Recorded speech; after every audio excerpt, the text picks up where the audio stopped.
ദൈവനാമത്തിന് മഹത്വമുണ്ടാകട്ടെ. യേശുക്രിസ്തുവിൻ്റെ നാമത്തിൽ സ്നേഹവന്ദനം. പ്രിയപ്പെട്ട ദൈവമക്കളെ, നമ്മളൊക്കെ നേരായി നടക്കുന്നു ഞാൻ എന്ന് വിചാരിക്കുന്നവരാണ്. അങ്ങനെ വിചാരിച്ചു വച്ചിരിക്കുന്നവരാണ്. ഒരുപക്ഷെ അത് ശരിയായിരിക്കാം, എന്നാൽ മിക്കപ്പോഴും അത് തെറ്റാകാനാണ് സാധ്യത.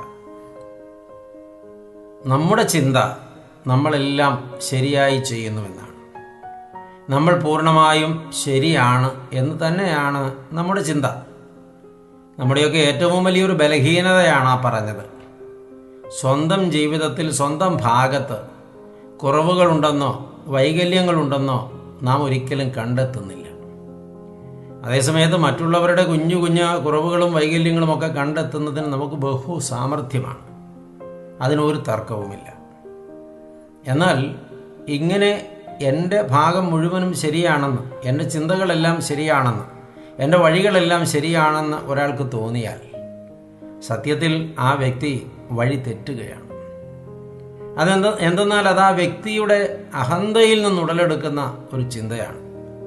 അത് സംബന്ധിച്ച് തിരുവചനം പറയുന്നത് എന്താണെന്നറിയുമോ? വിശുദ്ധ ഗ്രന്ഥം സദൃശവാക്യങ്ങളുടെ പുസ്തകം 16-ാം അധ്യായത്തിൻ്റെ 1-2 തിരുവചനങ്ങൾ.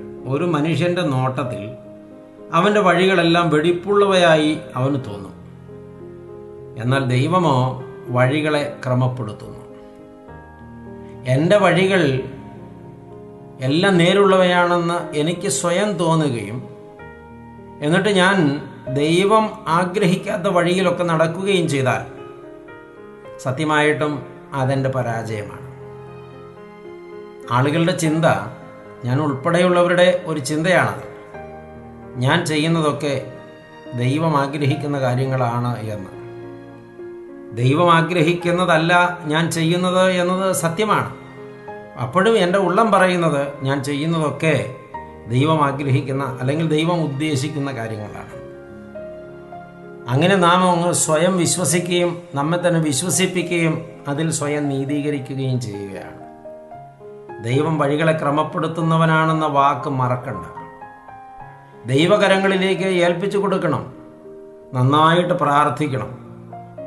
ദൈവമേ, എൻ്റെ വഴികൾ നിൻ്റെ മുമ്പിൽ ഇരിക്കുന്നു. ഞാൻ ഈ വഴി പോകണമോ, പോകാമോ? പോകുന്നത് തിരിഹിതമാണോ? അല്ലെങ്കിൽ ഞാൻ ആ വഴി പോകില്ല. എന്ത് നഷ്ടം വന്നാലും എത്ര ഇച്ഛാഭംഗം ഉണ്ടായാലും ഞാൻ ആ വഴി പോകില്ല. തിരിഹിതം മാത്രം നടന്നാൽ മതി. അപ്പോൾ ദൈവഹിതമാണോ എന്ന് ആരായണം.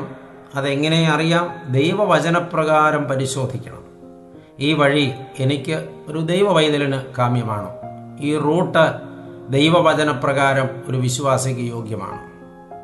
ഇനി അതിൽ മനസ്സുറപ്പിക്കാൻ പറ്റുന്നില്ലെങ്കിൽ വേദവചനം നന്നായി വ്യാഖ്യാനിക്കുന്ന ആത്മീക അറിവുള്ള, ആത്മീക പക്വതയുള്ള പിതാക്കന്മാരോട് ആരായണം.